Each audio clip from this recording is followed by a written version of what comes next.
Hello, I'm Justine Green with the BBC News. The World Bank has warned of unavoidable and significant pain in countries across East Asia as economies contract in the wake of the coronavirus pandemic.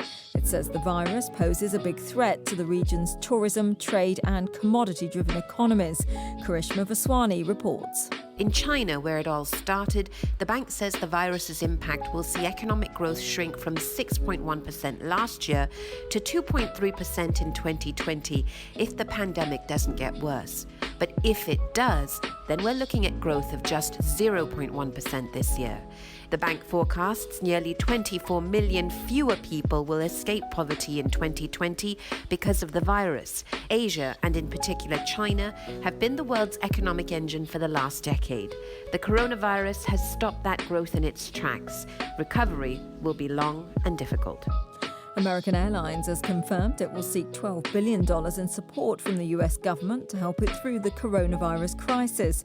The funds were allocated in the $2.2 trillion economic stimulus package approved last week. The carrier, the biggest in the world in passenger numbers, says the support means pay cuts and involuntary furloughs can be avoided. Facebook has removed several videos made by Brazil's President Jair Bolsonaro, arguing they promoted disinformation about the value of self-isolation during the coronavirus pandemic. The social media platform said the content on Facebook and Instagram violated its standards. Here's Candice Peart. In the deleted recording, President Bolsonaro is seen in close conversation with market traders in defiance of guidelines set out by his health minister about social distancing. He's heard saying that the traders should be allowed to work.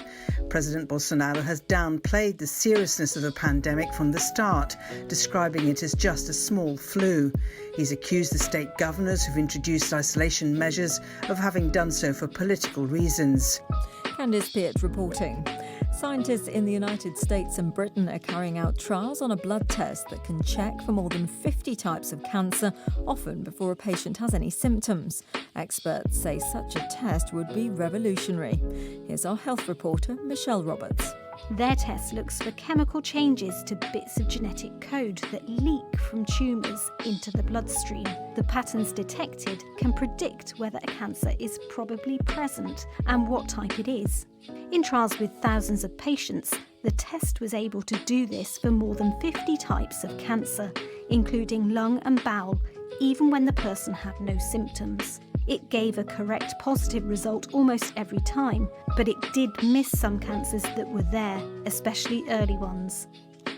You're listening to the latest world news from the BBC.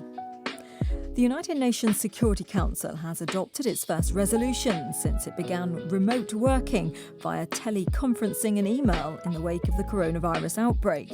New York City, where the UN is headquartered, is currently the worst affected part of the United States with quarantine measures in place. The resolutions adopted include short extensions of the UN missions in Somalia and Darfur. President Trump has said that the next 30 days are vital and that social distancing can save more than 1 million American lives. Speaking at the daily press briefing of the coronavirus task force, he praised the efforts of US companies to produce much-needed equipment, such as masks and ventilators, and called on all Americans to do their part. Every one of us has a role to play in winning this war. Every citizen, family, and business can make the difference in stopping the virus. This is our shared patriotic duty. Challenging times are ahead for the next 30 days, and this is a very vital 30 days. We're sort of putting it all on the line. Libya's national oil company says 2 of its engineers have been freed following their abduction by an armed group in July 2018. The firm gave no further details of their release. The 2 men, a Libyan and a Romanian, were kidnapped alongside 2 other Libyans in a southern oil field. The 2 local men were released shortly afterwards. Researchers in the United States have found that the earliest polo matches known to humankind, organised in China 1,000 years ago, were played on donkeys. A team of scientists from Washington University has found polo was popular among high society women in ancient China.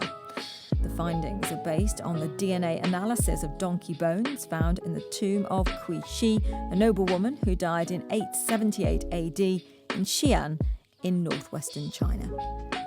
BBC News.